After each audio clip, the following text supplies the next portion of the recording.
मेवात में ईद उल अजहा का पाक त्योहार पूरे हर्षोल्लास और धूमधाम से मनाया गया। ईद की नमाज के लिए ईदगाहें गुलजार रही। लोगों ने अल्लाह की इबादत की और फिलिस्तीन सहित तमाम दुनिया में अमन और सुकून की दुआ मांगी। इस त्योहार का अहम हिस्सा कुर्बानी है, जो हजरत इब्राहीम की सुन्नत को याद दिलाता है। लोगों ने कुर्बानी की रस्म अदा की और मांस को गरीबों, यतीमों और जरूरतमंदों में तकसीम किया। इस नेक काम ने समाज में मोहब्बत और भाईचारे का जज्बा और भी मजबूत किया है। बड़े गांव उटावड़ में शाही इमाम मौलाना नासिर ने नमाज के पहले अपने तल्ख बयान में समाज में पनप रही बुराइयों, खासकर नशे की लत पर सख्त नाराजगी जाहिर की। उन्होंने नशा बेचने वालों को कड़ी लताड़ लगाते हुए कहा कि ये लोग नशा बेचकर अल्लाह की नाफरमानी कर रहे हैं। ये नौजवानों की जवानी तबाह कर रहे हैं और हमारी नस्लों को बिगाड़ रहे हैं। उन्होंने समाज के जिम्मेदार लोगों से गुजारिश की कि वे इन बुराइयों के खिलाफ आवाज उठाएं और नशा तस्करों की मुखबिरी भी करें। मौलाना ने चेतावनी दी कि अगर आपने इन गलत कामों को न रोका तो आपकी नमाज, आपके रोजे, इबादत बेकार रह जाएंगे और अल्लाह के सामने आपकी जवाबदेही रहेगी। मौलाना नासिर ने बच्चों की हिफाजत पर खास तवज्जो दी। उन्होंने कहा कि अपने बच्चों को तो बचाओ, मगर दूसरों के औलाद की भी हिफाजत करो।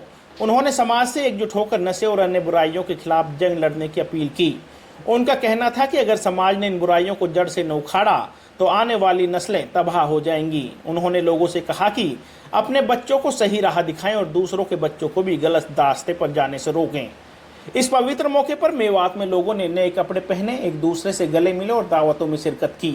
बच्चों का जोश और उत्साह देखते ही बनता था। कुर्बानी का मांस बांटने की रिवायत ने आपसी मोहब्बत को और गहरा किया है।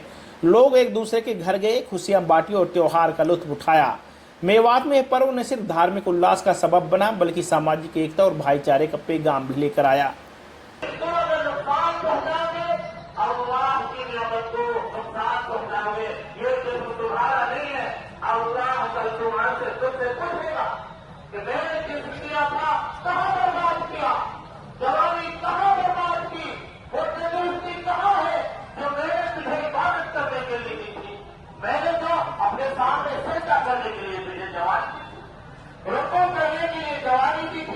अल्लाह के सामने झुकने के लिए जलाने की तुमने तो बर्बाद कर दी।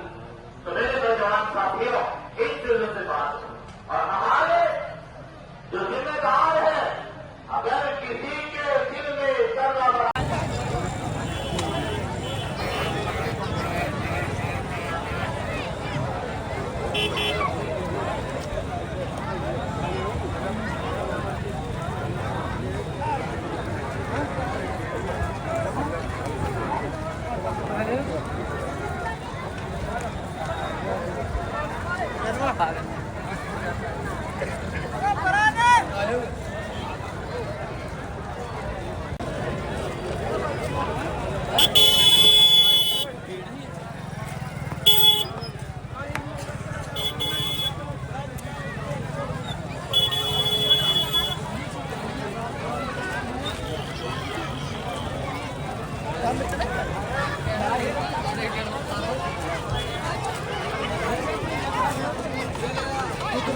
Itu